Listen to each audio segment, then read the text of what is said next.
স্বাগত জানাচ্ছি সিটিতে পোস্টের ফেসবুক লাইভে। এই মুহূর্তে আমরা আছি চট্টগ্রামের চাঁদগাঁও আবাসিক এলাকা। মূলত আপনারা জানেন অল্প কিছুক্ষণ আগে আজকে বিকেলে কিন্তু আসন্ন ত্রয়োদশ জাতীয় সংসদ নির্বাচনে চট্টগ্রামে যে 4টি আসন খালি ছিল সেই 4টি আসনে চট্টগ্রামে 9 আসনে অর্থাৎ পাকুড়িয়া, কোতোয়ালি, চকবাজার আসনে বিএনপির দাঁড়ি শেষে প্রার্থী ঘোষণা করা হয়েছে আনুষ্ঠানিকভাবে। তাই সেখানে দক্ষিণ জেলার সাবেক আহ্বায়ক, দক্ষিণ জেলার বিএনপি সাবেক আহ্বায়ককে নির্বাচন করা হয়েছে এবং আবু সুফিয়ানকে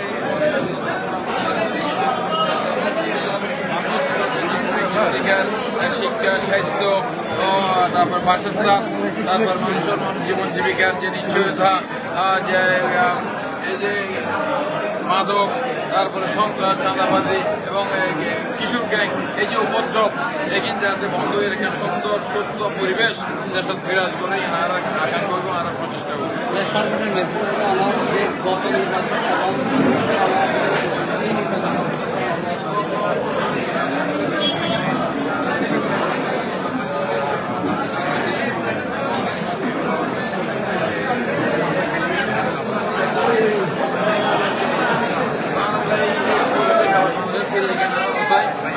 বাংলাদেশের জনগণরাই বাংলাদেশের আগামী সারা সরকার পর্যন্ত দেশ পর্যন্ত জনগণ নির্ধারিত করুক এবং জনগণের ভোটাধিকার, গণতান্ত্রিকার সবসময় মানে ইয়াদা হোক, অজানা হোক। ধন্যবাদ। সুফিয়ান ভাই, আপনি তো প্রাথমিক নির্বাচন হয়েছেন, আপনি জয়ের ব্যাপারে কতটা আশাবাদী একটু জানাবেন। ফয়সাল ভাই, ফয়সাল ভাই, ফয়সাল ভাই, জি জি,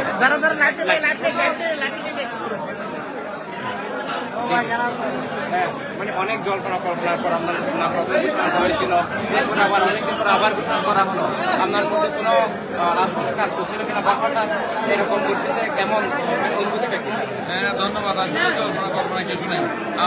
আমি ব্যক্তিগতভাবে ধরুন আমার জন্য সদস্য পদ অথবা অন্য কোনো পদে আমার কাছে কোনো বড় বিষয় না। আমি পদবীর জন্য এমপি হওয়ার জন্য আমরা রাজনীতিতে আসি নাই। আমরা যখন রাজনীতিতে আসছি যার জন্য ছাত্রদের রাজনীতি জন্ম করে শুরু করেছি 83-84 সালে, তখন বিএনপি ক্ষমতা আসবে আমরা এমপি হওয়ার চিন্তা করে নেই।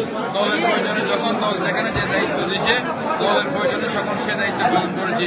এই একাদশ নির্বাচনে এবং 21টা পূর্ব নির্বাচনে দল আমাকে 8 থেকে নমিনেশন দিয়েছিল। আমি সেদিন এই ফ্যাসিস্ট সরকারের মানে রক্তচক্ষু পক্ষে করে সন্ত্রাস পক্ষ নির্বাচন করতেছিলাম।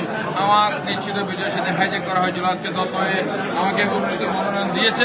আমি জনগণকে সাথে নিয়ে, আমার নেতাকর্মীদের সাথে নিয়ে মানুষের যে আকাঙ্ক্ষার বাংলাদেশ, সেই বাংলাদেশ প্রতিষ্ঠার জন্য বিশেষ করে চট্টগ্রাম 9 এলাকার সার্বিক উন্নয়ন, মানুষের স্বপ্নের বাস্তবায়ন এগুলো করার জন্য আমার সর্বোচ্চ প্রচেষ্টা থাকবে। এই কয়েকদিন পরের তো নির্বাচন তফসিল ঘোষণা করার কথা বলা হয়েছে, কেমন নির্বাচন আশা করছি? আমরা আশা করছি অতীতের সকল খাল অধ্যায় এগুলো আমরা ভুলে গিয়ে একটা সুন্দর, স্বচ্ছ এবং মানুষের আকাঙ্ক্ষার যে নির্বাচন হবে, যে নির্বাচন মানুষ নিঃসংকোচিতে ভোট কেন্দ্রে গিয়ে তার পছন্দ প্রার্থীকে ভোট দেবে এবং ভোটের পরে মানে একটা সবাই এই রেজাল্ট মেনে নিয়ে একটা ঐক্যবদ্ধ বাংলাদেশ মানে প্রতিষ্ঠার জন্য সবাই একসাথে এগিয়ে যাবে, এটা আমরা প্রত্যাশা। আমার নেতাকর্মীদের উদ্দেশ্যে কি বার্তা থাকবে? আমার নেতাকর্মীদের উদ্দেশ্যে বার্তা হচ্ছে, আমরা এখন নির্বাচনী যুদ্ধে আছি, নির্বাচনী মাঠে আছি। বাংলাদেশ জাতীয়তাবাদী দল জনগণের দল, জনগণের হৃদয়ের দল। আমাদের আচার আচরণ, আমাদের কর্মকাণ্ড দিয়ে জনগণের হৃদয়ে স্থান আমাদের লাভ করতে হবে, জনগণের আশঙ্কা পরিপূর্ণ করতে হবে। আশাকাঙ্ক্ষার বাইরে আমরা কোনো কর্ম করতে পারবো না এবং মানুষের হৃদয় জয় করে মানুষের ভোট আমাদেরকে নিতে হবে। এর বাইরে অন্য কোনো উপায় নাই, কারণ এখন ওই আওয়ামী ভোটের কোনো সুযোগ নাই। এখন জনগণের ভোট জনগণই নির্ধারণ করবে তাদের প্রতিনিধি কে হবে। চট্টগ্রাম 9 আসনে তো অনেক ভোটার রয়েছেন, তাদের উদ্দেশ্যে আমরা ইশতেহারে কি থাকবে? আমার দলের পক্ষ থেকে বাংলাদেশ জাতীয় দলের পক্ষ থেকে জাতীয়ভাবে ইশতেহার প্রণয়ন করবে এবং ইশতেহার ঘোষণা করা হবে।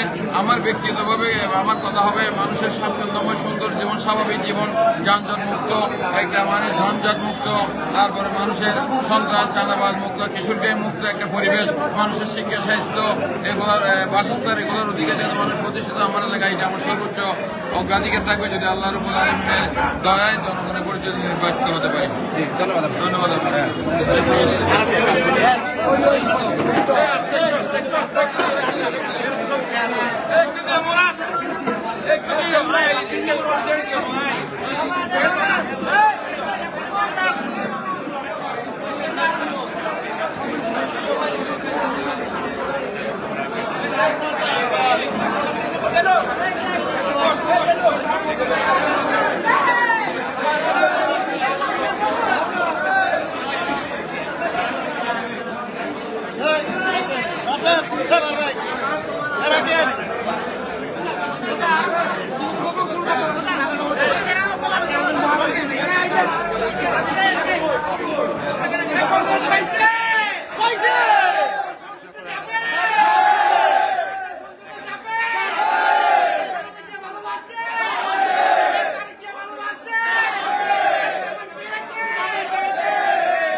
Bye.